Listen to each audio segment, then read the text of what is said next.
Yeah. So, Paquito. Oh, that's wow, okay. So I was gonna say na ang Onic Philippines baka hindi sila mag-ban ng mga assassins kasi alam nila na assassins kailangan malaki yung pool para ipag-share ng dalawang teams na to, but RSG went ahead and took this Lancelot. So took down this Lancelot. So baka nag-aim sila dito ng either first pick na Glue o kaya na first pick na Hayabusa laban sa side ng Onic. Yeah. That's also a very solid game plan. Again, compromise mo yung mga lanes or mga parte ng mapa. Again, hatred. You can kind of force hatred to play something he's not comfortable with. We'll see. Urain was taken out here by Onic. One more ban from RSG. One more from Onic before we go into the picks. Again, nandyan pa rin yung notorious Paquito. Yung Karanto Paquito. Still open. Yep. Still very much open. Isa sa mga open din para sa Onic Philippines ay ang Ling na makikita natin, potentially makikita natin malaki hatred, but then again, makikita natin yung Glue na ban. For Onic, I think it's Paquito, o yun na nga, Paquito talaga ang kanilang kukunin sa ngayon. You don't want to give it. So RSG, ano yung first pick nila dito? Are they going for the Hayabusa first pick? Could be the Hayabusa first pick. Something safe, maybe an Esmeralda first pick. We didn't see Edith. Edith wala siya nung first game at all. Not a ban, not a pick. So, posible. Yep. I'm thinking Ling or alam mo yung mga Ling Angela combo na paborito dito ng Onic. Baka yung Angela they might pick it up later into the draft pa, but with Ling, yep, it's a high potential. Esmeralda priority para sa side ng RSG. Yeah, playing it safe here. I feel like RSG, sabi nila, Kenji, ikaw muna, diba? Yan muna para hindi sila mag-pick up ng mga ano like the Fovius or basta yung mga napapanish ng Esme, diba? But look at this! There's Hayabusa, Wolf. Hinahanap mo yung Hayabusa, sabi ni Hatred, ako na. I think for RSG, kuha ka pa rin dito ng Ruby, tsaka ng Ruby N/ or Kagura. Still is viable. Or since dahil matatapos na rin yung first phase, baka kumuha na sila na kanilang jungler for Demon Kite because baka maubusan din sila ng heroes ng Onic ngayon. So I'm guessing kuha sila ng Kagura para sa RSG on top of maybe the Ling. Yeah. I was thinking din, baka i-prioritize din nila bigla yung gold lane para hindi mahirapan si Iyaknu. Pero so far kasi wala pang nababan or wala pang natatanggal o nagagamit na gold laner. So medyo open pa sila. Just a thought, you know, close up the first phase with something for Iyaknu para safe. Ayan na nga, there it is. There's a popol. Perfect. So securing the popol in Kupa para may lockdown din sa Hayabusa and of course damage distribution. At least we get one hero right, which is the Kagura na decent naman siya versus the Lilia when it comes to the matchup. Nakita natin yan from the previous game na come the late game, kaya niyang i-burst down ito si Lilia. At in a way, kaya niya rin ipanggulat itong Hayabusa. So now, since merong Popol in Kupa, para sa dito sa side ng Onic, okay, this straight up go for the Clint. Bigay pa rin kay Super Marky itong Clint niya. Baka gawing 50-50 ang matchup na to in the side lane, in the gold lane most particularly. Yep. We are going into the second phase here, banning out the Fanny and the Yuzhong. Yuzhong versus Esmeralda is an okay matchup, I think, pero tinatanggalan nila si Dilar. So what's left for Dilar here, Wolf? Is it gonna be the Tams? Tams might be okay. Tams is okay versus the Esmeralda for sure. So baka ang worry ko dito ay baka iban siya actually ng RSG. Decent siya. Oh, the Karina ban. Something na hindi pa natin masyado napapag-usapan sa ngayon.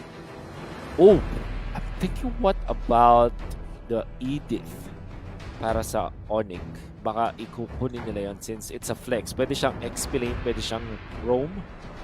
Yes. A good combo with the heroes, the burst heroes of Onic. So either way, kahit na mabantams, open pa rin yung Edith, and then hanapan na lang nila si Bimo. That's a solid game plan for Onic here. It's the strength of being red side. At yun pa pala, open pa pala yung Ruby. So, open, like, okay na. Hindi nila papahirapan masyado si Dilar. Oh, okay. Interesting picks now for both teams, lalong-lalo na sa pag-introduce ng Baksha na almost instantly din kinuha ng side ng Onic. And just like the Edith, this is a flex pick. Hindi mo natin alam kung ito ay magiging roam Baksha or will this be an X-Plane Baksha. Either way, it's great versus this Esmeralda for the sustain. Ngayon, para sa RSG, what they need to have is lockdown na. So meron na silang mini lockdowns courtesy of this Popolicopa as well as the Esmeralda, pero wala silang hard CC to control this Hayabusa. Meron pa rin available na Kufra, and we know that RSG, they have one of the great players dito sa Pinas yung paggamit ng Kufra na yan. Instead, they will go for the Rafaela to save their Popolicopa para makapag-push constantly. And Balmont, yun nga. So RSG, they want to snowball around Demon Kite. And I'm guessing if they do pick up the Kufra, parang ang bagal ng rotational speed nila eh. Talagang mauunahan sila ng Onic and magiging full-on banana split yun. Mahirapan yung RSG, like they will have zero control on the map. So yeah, I like it. It's a good direction. As you mentioned, Wolf, they're gonna snowball around Balmont, they're gonna snowball around Caranto, and then just find and pick off where they can. So, ibig sabihin nun, sa game na to, mas maganda naman siguro yung buhay ni Iacno. It's much easier for Manaog. Yep, especially dun sa kanyang backup with Rafaela. Tapos meron kang Balmont na pwedeng umikot dun sa linya. Which kind of means kailangan ng counter-engage. Yeah, that is your counter-engage for Onic Philippines. Matilda, also good when it comes to protection against his teammate, against his, para sa kanyang mga teammates. So, I would dare say na parang nagkaroon ng flip of the switch dito. Now, RSG, they want to push hard. They want to go for the death ball. Nung MPL Season 8, nung unang debut nila as a franchise in the biggest league in the country, dun sa first few weeks, di ba nagkaroon ng patch kasi bigla na nagkaroon ng snap at nagkaroon ng change in playstyle. Sa first few weeks, or first half of the season para sa RSG, ang kanilang naging paboritong play ay yung death ball play, kung saan aggressive talaga sila. This time, when they are going to be facing against Onic Philippines in game number 2, they will try to replicate that. Gamit itong Balmond para kay Demon Kite, and then you also have the Popolicopa na may kasamang Rafaela para sa constant push, and then the Kagura with Esmeralda for the magic damage. It's going to be very scary, and we'll see kung paano i-avoid to ng banana split boys mula sa Onic Philippines.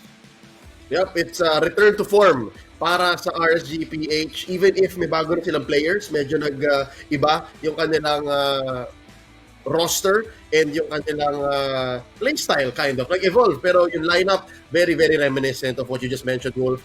It's time to go into the map, game number 2 dito. In this best of 5, RSG versus Onic PH. Kailangan humabol ng RSG. And so far, let's see. What can you say about these rotations? Did they start off side again of the Lito? This time, yeah, side naman sila ng Lito. Hindi siya katulad nung previous game. Same side, but then again, orange buff para kay Hayabusa, which is great. Pero ito si Balmond kasi sobrang bilis ng jungling nito. And with the help of the Rafaela, pwede sila makikot. Baka akyatan nila, baka i-vertical jungling nila itong si Hayabusa. But then, since makukuha nila yung dito Wanderers so quickly, makakaikot agad. Ayun na nga, si Demon Kite. Oh! So, it's exactly happening. As you mentioned, hindi na kailangan mag-vertical. They just went for the kill. And it was a very good target. Si Greed na napilitan na mag-purify, but still, first blood still drawn. And now, bottom lane, nakita natin, it's a much better situation for Iacno, for Manaog dito. Yeah. Mark has to think about it. Lalo na ang bilis bumisita ng Rafaela, ni Light. Man-to-man defense ang ginagawa dito ni Bimo, making sure na hindi makakaikot si Light onto the bottom lane.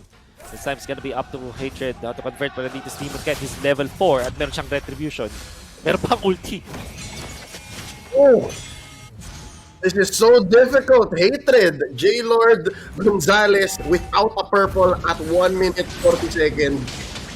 Not looking good for their chances to even turtle. I think, Wolf, tama ba ako? Early game is completely on the side of RSG right now. Kailangan mag-hold on ng Onic dito. 100%. They are ahead. Uy! Oh, pero ito may bawi. Bursting down Iakno na sandwich siya ng tatlo. So, that's one of the strengths you have as the Matilda. It's kaya mo rin humabol sa Rafaela. So, yun yung sagot. Man-to-man doon sa gold. Man-to-man din sa roamers. But so far, RSG already starting the turtle, taking it quick. Yeah, very well done coming out from RSG Philippines. Pero yung Onic, at least nakabawi sila. And what seemed to be like a 1.5k gold lead para sa RSG Philippines now diminished to what, 700. Kaso nga lang ang talaga nagsasuffer ngayon para sa Onic Philippines ay ang kanilang jungler na si Hatred hindi dahil sa pag-contest sa kanya but yung mga steals na ginagawa ni Demon Knight because of the tempo pwede niya laruan. That's gonna be the shadow kill expended by Hatred. Mabuhay pa si Aqua. Top lane, Kenji versus Dilarski. Kenji versus Dilar. Okay pa naman. I think it's the back show can rotate a little faster. Pero the gold lead on the side of RSG is going to say exactly what's happening when it comes to that matchup. So finally, ito na ba, Wolf, makapag-perform na ba si Hatred dito? We'll see. May tulong siya. This time ay na-distract ni Bimo itong si Demon Knight at naakit niya itong Raging Bull of this Balmond. At least Onic Philippines will secure one jungle creep para kay Hatred. RSG Philippines really right on track dito sa kanilang tempo na gustong laruan. They are ahead by almost 1,000 gold. Meron ng War Axe dito si Demon Knight at 3 minutes and 30 seconds on top of the boots. Diba? So, sobrang gandang simula para sa RSG Philippines. It's gonna be scary. Baka umakyat na dito ang RSG Philippines. Maybe get some outer third energy shields out of that. So, napo-force na lang ito si Baksha. And now they're taking over the map. Tignan mo kung gano'n sila ka-forward against Onic Philippines. Yep. At 4 minutes in, yung blue sa mapa, guys, nakikita natin, inaangat talaga ng RSG. And now, Dilarski looking for a jump. Baksha unite. Greed. Kapabagsan ng damage dito. Si Demon Knight, there's the jump in by Kenji. Demon Knight with a little counter confirming the kill onto Trinchera. And now Greed running away. Kasali na rin dito si Aqua. Hatred putting on stacks. And put the damage. Shadow kill! Kenji catching quite a bit pero mabubuhay pa siya. Ito na. Kasagot light. Mixing the holy baptism. Pero ilinagay pa rin. Ilinaan na may minions. And here comes the circling eagle.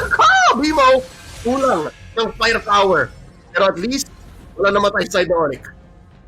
Yo, it's very surprising na hindi ganun ka lala nangyari. But you can see that Balmond is a straight up answer to the Baksha.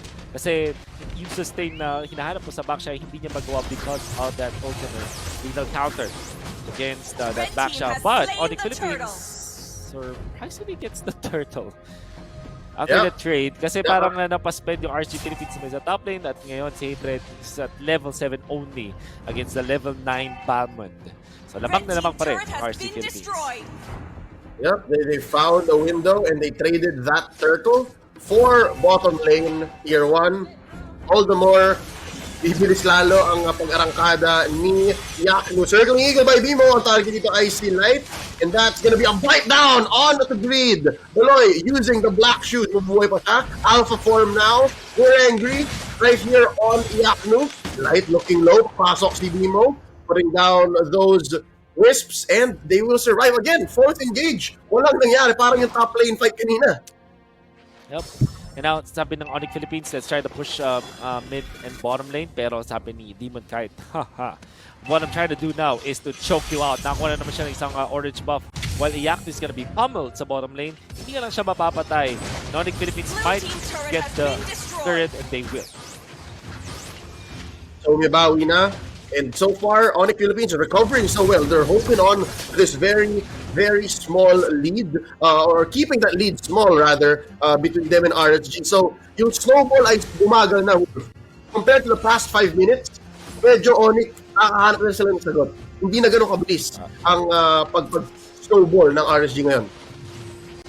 And yung RSG, siguro, ayun, nakakuha na dominance eyes dito ang Onic Philippines. On top of the passive dito si Baksha, so talagang hirap sila sa sustain. You can see that from their itemization and their adjusting accordingly. Kaso ito, magbibigay naman sila top lane. Apat ang bumisita sa kanya doon. A little too hard. Difficult to expect him to survive that. And now they have their eyes on their next target. ang top lane tier 1 dito na napakalakas i-push ng isang Popoling Kupa. Really dumahabol, pushing them back. May sagot naman din si Marky and Bimo. It's 3v3 up here. All this while, tahimik lang si Balmon. Tahimik si Demon kahit na kumukuha ng turtle. Isa pa. Let's see. Quietly. And he get it before the push starts. Dahil maganda to. Makakapag-shield ang RSG and they can force it. Here we go. Walang mana si Light. But then again, I think look at Demon kahit nakakakuha lang ng kanyang turtle tapos nakakuha pa ng opposing purple. So, very well done. Very proactive on the map itong Balmond dito. Kahit na mag-isa lang. And there's a jump, there's a stun.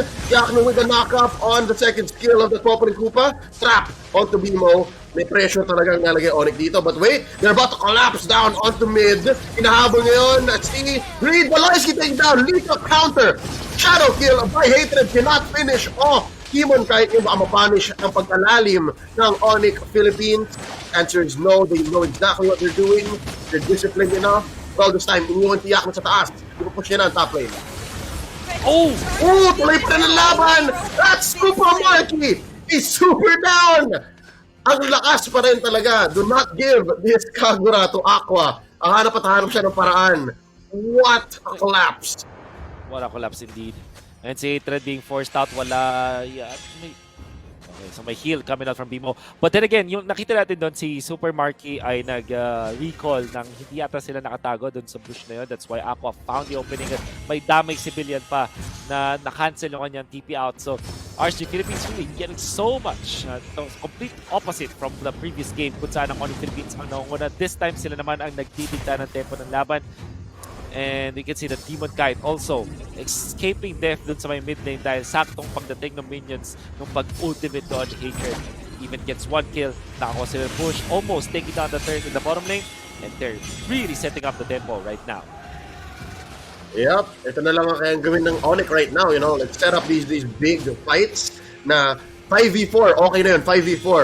Huwag lang yung man-to-man dahil sobrang lamang nga. And there's another one! Popping the black shoes. Greed is still alive. Pero tatalo na sila sa Mexico. Kenji with Esmeralda is threatening so much damage, so much sustain. And Greed is still laying down the glooms. At a lot of burst. Here comes Demon Kite. He's spinning. Maghanap siya dito ng magandang lethal counter. Pero hindi pa sapat. On the Philippines, wow, holding their own. Yeah, very good guiding wind usage. Then again, ang hindi maganda sa nangyari na yun is even when they didn't have to use, they didn't lose any of their members, nawalan pa rin sila ng Torres sa mid lane, and the Lord control is favoring RSG Philippines. They got one. Kenji defending top lane. Nagpo-post na rin siya ng threat dito. Hindi na pwedeng babara ni Hatred yan dahil may dominance eyes, and look at Aqua Dust looking for a big snipe. Eto na naman yung laban. The full combo. Calderon versus Baloy, ladies and gentlemen. Round 2 dito sa best of 5 na to. And early on, si Baloy ang lamang ngayon. Malinaw na si Aqua ang nagsiset ng pace. Siya ang nasa driver's seat ngayon. Depression nila itong top lane dahil may Lord at may wave sa bot. So it's RSG's turn to sink these waves, to sink the flow and threaten a solid push. Maybe even penetrate an inhibitor turret. Tingnan natin. Ang laki ng gold rate worth almost 10k. Wow. And this time, meron silang pang push talaga. They still have this Popoling Kupa na masakit. Tingnan mo yung gano'ng kabilis. 2 seconds! Let's done! Oh! Aqua gets another one. I lost track of the score, pero sa game pa lang na to, hirap na hirap si Greed dun kay Aqua. Very small windows for the black shoes to come through. Pag-push, Sibol! Somebody stop this Popoling Kupa! Lord wailing away at the base. Oh! Grabe si Hatred! Hindi man lang tumagal ng 2 seconds. Demon Kai taken down. That's a good shutdown for Onic Philippines. Pero delikado, they can't overstay. I'm talking about RSG. Na-push back pa sila ng Onic. Their defense. They did take out Demon Kite. Unfortunately, mabilis lang yung death timer, so makapag-defend sila. But look at that! No, kung mabilis yung death timers, mas mabilis mag-push si Iakno. This Popoling Kupa has got to be respected for the rest of the series. Ladies and gentlemen, 2 inhibitors taken down for the price of 1 life. Sulit yun. I think ginawa to kanina ng Onic kay RSG din. So sabi ni RSG kami naman. RC definitely very happy of that result. Nakakuha pa sila ng push. Tapos ngayon si Yakno establishing his defense. Yung kumuha siya ng Athena Shield so that it will not be bursted down. Samantala itong labanan ni Aqua versus the Greed, 0-3 ngayon si Greed, and Aqua proving to be very worthy of that Kagura. Might look for another jump. Ooh. Here we see the jump and the choke. Makuha ba? Let's see. Oh no, that's it. It did not go over to Hatred at umigot na si Demon Kite. Nagkaroon na magandang engagement ang RSG. And so far, Onic still holding their own. That shutdown kill out to Demon Kite served them well, Wolf. I think they closed the gap. Naging 7K na lang yung 10K gold lead kanina. Red team hero has been slain. Oh! Pero kinulang. Malayo pa. Malayo pa, sorry. I spoke too soon, but you know, you gotta count your blessings if you're in this situation. For sure, for sure. Now with the Radiant Armor, Kenji, ang napakagandang item versus Onic Philippines. Ang hirap isipan ng late game solution dito ang Onic Philippines, lalong na dahil may heavy artillery mula dito sa isang Popolin Kupa. Nakuha pa sila ng Lord. And the defense from Onic Philippines, kasi itong si Lilia, kailangan niya medyo lumapit doon sa lane bago siya makapag-clear. And Aqua always poses a threat. Kapag nagtasakas ka, sabi ko lang! Always a step ahead. You're right, Wolf. Range-wise, lamang yung Kagura. So talagang hirap na hirap si Baloy. Kailangan niyang utakan. And it's not so easy against a very intelligent player like Calderon, like Aqua. Yes, can't use the jump in. Fallen Star Moon. Lethal counter already expended. Remo coming in with the circling eagle. And it's not just done quite yet. Nice attempt for a defense, but nobody's fallen down. Light still alive. Pop the immortality. Down goes Super Marky. 3 defenders left on the side of Onic Philippines. Napasabukin pa ni Kagura. Yung Lilia. Calderon clearly winning this round against Baloy, and RSG evens the score. 1-1. Wow! My goodness! And this time, yung Tina nag-snowball did not let go of the control. RSG Philippines, that's sa kanilang napakagandang composition with the drafting. Inuna nila yung Esmeralda. Eventually, napasagot nila yung Onic Philippines na kumuha ng backshot just to counter it. And then they countered it again with that last pick na Balmond na akala natin kumuha ng Assassins para kay Demon Kite, but he went for the up-tempo hero with this Balmond mula dun sa pagkuha ng purple buff up until the end. One step ahead or even steps further ahead of the opposing jungler, which is the Hayabusa.